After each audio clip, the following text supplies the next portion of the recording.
Hallelujah. खुदावंद यीशु मसीह की पावन पवित्र हजूरी में मैं आपको खुशामदीद कहती हूँ। उसके कुदरत वाले और जलाले में हालेलुया। लूका की अंजील और उसका 5वां बाब निकालिए। लूका की अंजील और उसका 5वां बाब।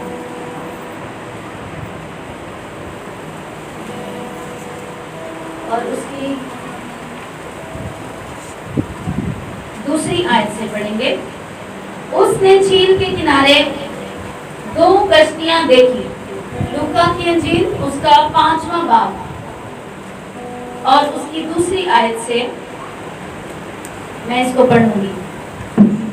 उसने झील के किनारे 2 कश्तियां देखी, लेकिन मछली पकड़ने वाले उन पर से उतरकर जाल धो रहे थे।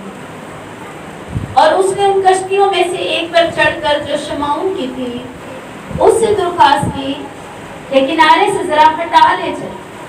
और वो बैठकर लोगों को कश्ती पर से तालीम देने लगा। क्या करने लगा? तालीम देने लगा। जब कलाम कर चुका तो शमाउन से कहा, गहरे में ले चल और तुम शिकार के लिए अपना जाल डालो। शमाउन ने जवाब में कहा, ऐ उस्ताद, हमने रात भर मेहनत की और कुछ हाथ ना आया, मगर तेरे कहने से जाल डालता हूँ। ये किया और वो मछलियों का बड़ा गोल घेर लाए और उनके जाल फटने लगे। और उन्होंने अपने शरीकों को जो दूसरी कश्ती पर थे इशारा किया कि आओ हमारी मदद करो।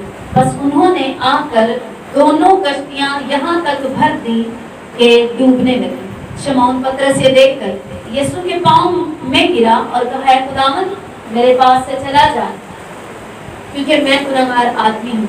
क्योंकि मछलियों के इस शिकार से जो उन्होंने किया, वो और उसके सब साथी बहुत हैरान हुए।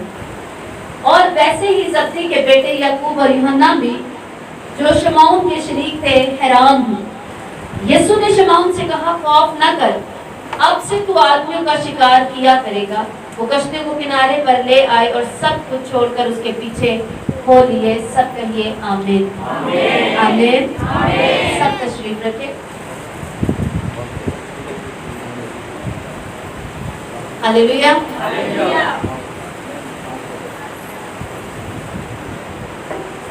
कितनी खूबसूरत एक स्टोरी यहाँ पर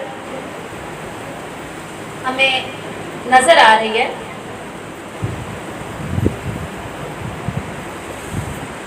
लिखे कि वो झील के किनारे कितनी कश्तियां थी? 2 कश्तियां थी।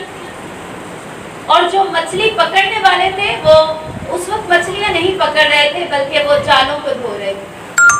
और जो कश्ती शमौन की थी, यानी कि पतरस की थी, उसमें खुदावंद बैठ गए और उसे कहा कि जरा किनारे से हटा ले, ताकि क्योंकि वो बैठकर लोगों को कश्ती पर से तालीम देना चाहते थे। हालेलुया। लोगों को क्या करना चाहते थे? तालीम देना चाहते थे। यीशु मसीह ने जब भी लोग जमा होते थे, वो सबसे पहले तरजीह जो देते थे, हीलिंग से पहले वो खुदा का कलाम बयान करते थे। हालेलुया।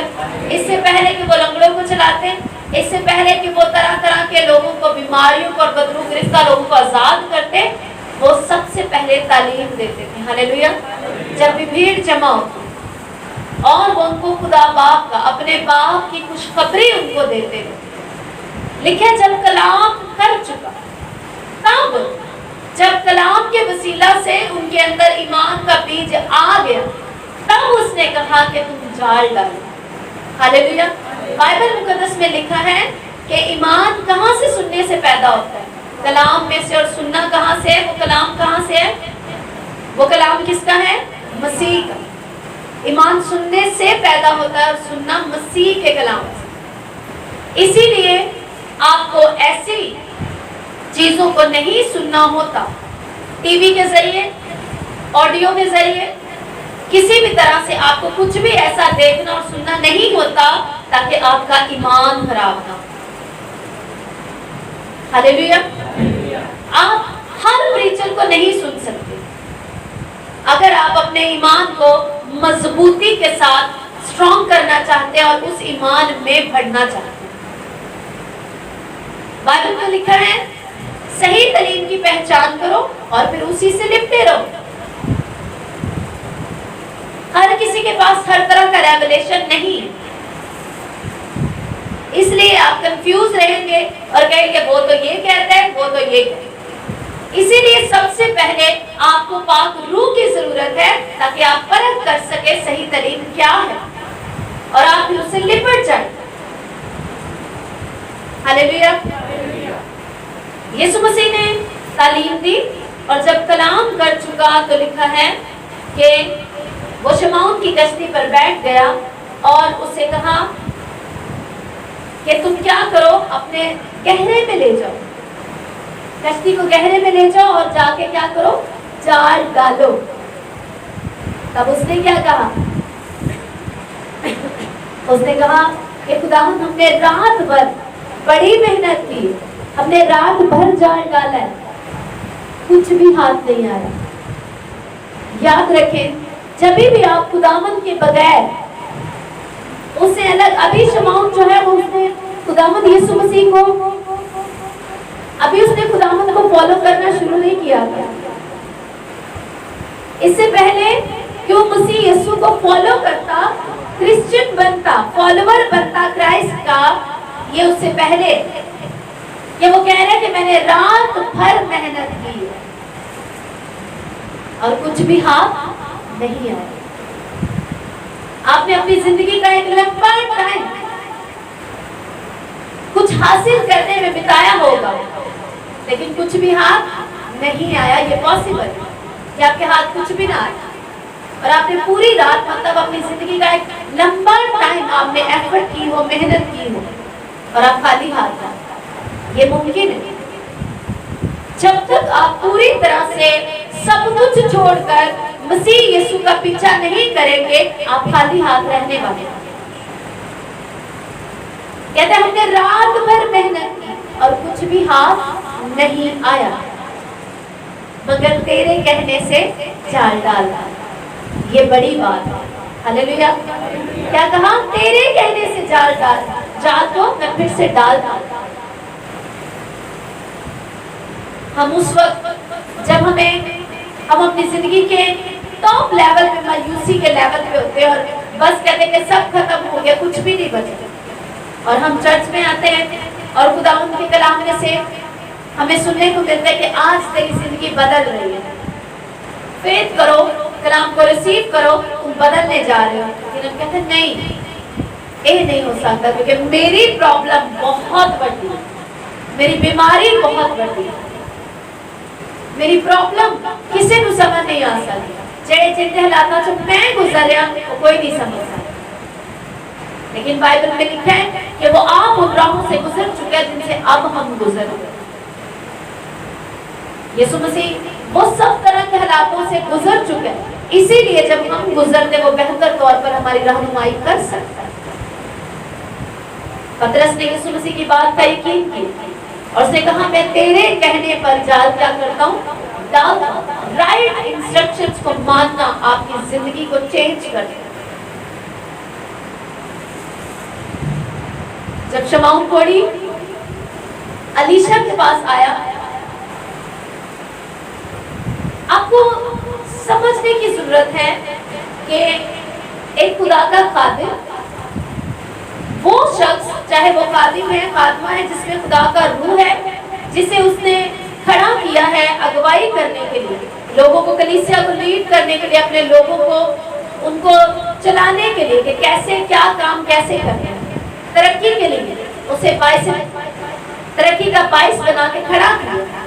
उसकी जिंदगी के क्या तरीकेकार हैं, वो कैसे उसे खुदा चलता है, उसको अंडरस्टैंड करना हमारे लिए बहुत जरूरी है। हम चाहते हैं कि जब भी हम खादिम हर टाइम अवेलेबल रहे हमारे लिए। पास्टर जी का कॉल की भी तुसा चुकी नहीं, इतनी बड़ी प्रॉब्लम सी, तुसी फोन नहीं चुकिया,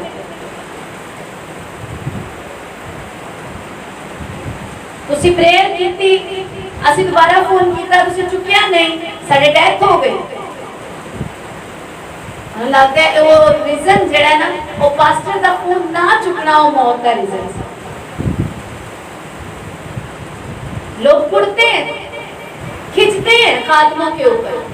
आपने ऐसा नहीं किया, हमारे आपके पास आपने रिस्पॉन्स नहीं दिया। क्यों? अलीशा के पास वो गया, जब वो कोड़ी हो चुका था, लिखा है वो बड़ा जबरदस्त सूरमा था, लेकिन कोड़ी वो एक जंगजू था, स्ट्रॉन्ग मैन था, फतह पाई थी उसने। और इस्राएलियों को जब असीर करके लेके आए, उसका बड़ा हाथ था, उसकी बड़ी फतह थी उसमें, लेकिन लिखा है वो कोड़ी था। उसे उसके घर में एक छोटी लड़की काम करती थी। उस लड़की ने अपनी आका को, अपनी जो बीबी थी जिसकी वो सर्वेंट थी, उसको जाकर बताया कि अगर मेरा आका मेरे शहर में होता, इस्राएल में होता, तो वो शिफा को अजा का कोर्स हो, वहां एक नबी। उसने बादशाह से कहा कि मेरे घर में एक छोटी लड़की जो असीर होके आई है, गुलाम है, मेरी बीवी की खिदमत करती है, वो लड़की का ऐसा ऐसा कहना है। बादशाह ने कहा ठीक है, मैं इस्राएल के बादशाह के नाम खत लिखता हूँ और तुम ये खत जाके उसको देना। और खत में उसको लिखा कि ये मैं अपना खातिम भेज रहा हूँ, ये मेरा जंगजू सिपाही है, सिपा सलार है, इसकी कोड़ी हो चुका है, उसे ठीक कर दे। जब बादशाह को खत मिला तो उसने कहा ये तो खामखा लड़ाई मोल लेने वाली बात है, मैं कैसे कोड़ी को चंगा करूं? उसने अलीशा के पास खबर पहुंचाई। अलीशा ने कहा कि तुम्हें घबराने की जरूरत नहीं है, ये ठीक हो जाएगा और बादशाह भी जान जाएगा कि इस्राएल में एक नबी है। हालेलुया। बादशाह ने उसको उसके पास रवाना किया। एक सर्वेंट रहता था हमेशा जहाजी अलीशा के पास, उसकी खिदमत करता था। उसने अंदर जाके बोला, उसके प्रेयर हॉल में, प्रेयर रूम में जाकर उसको बोला कि तेरे पास शमौन आया और दूसरे मुल्क के बादशाह ने इसको भेजा है और वो कोड़ी है और वो मिलना चाहता है। बहुत से गिफ्ट्स लेकर आया अपने गधे के ऊपर, वो जितने पुष्प मेवा जात और बहुत कुछ वो लेकर आया कि जब मैन ऑफ गॉड बाहर आएगा, उसके माइंड में थे एक बात, आज के क्रिश्चियन लोगों की तरह मैं जाऊंगा तो मैन ऑफ गॉड खुद भाग के आएगा मेरे लिए। वो खुद जी करके खड़ा होगा और हाथ रखेगा, लंबी सी दुआ करेगा और पता नहीं क्या कुछ करेगा मेरे लिए। वो मैन ऑफ गॉड बाहर भी नहीं आया। उसने अपने सर्वेंट को कहा जा उसको बोल यरदन में 7 गोते मार, ठीक हो जाएगा। उसे एक इंस्ट्रक्शन दी, यीशु मसीह की तरह गहरे में चाल डाल। अब वो शमौन ने, उसने भी अपना दिमाग नहीं चलाया। एक ही गल है, सारी रात एक्सपर्ट थे वो मछली पकड़ने, माहिर कारीगर थे। उसने ये नहीं कहा सारी रात थक गए हमने सारे तजर्बे लगा लिए और खुदावंद फिर से कह रहा है ये उस्ताद जो है, क्योंकि वो अभी पूरी तरह से ईमान नहीं लाए थे, फॉलो करना शुरू नहीं किया था, वो ये भी कह सकता था कि अब आप उस्ताद हैं, आप तालीम देते हैं, आपको इसका तजर्बा नहीं है। उसने आगे से सिखाने की कोशिश नहीं की, मगर आज खातिम को सिखाने की कोशिश की जाती है। तुसी इंज करो, तुसी उंज करो, तानू इंज कर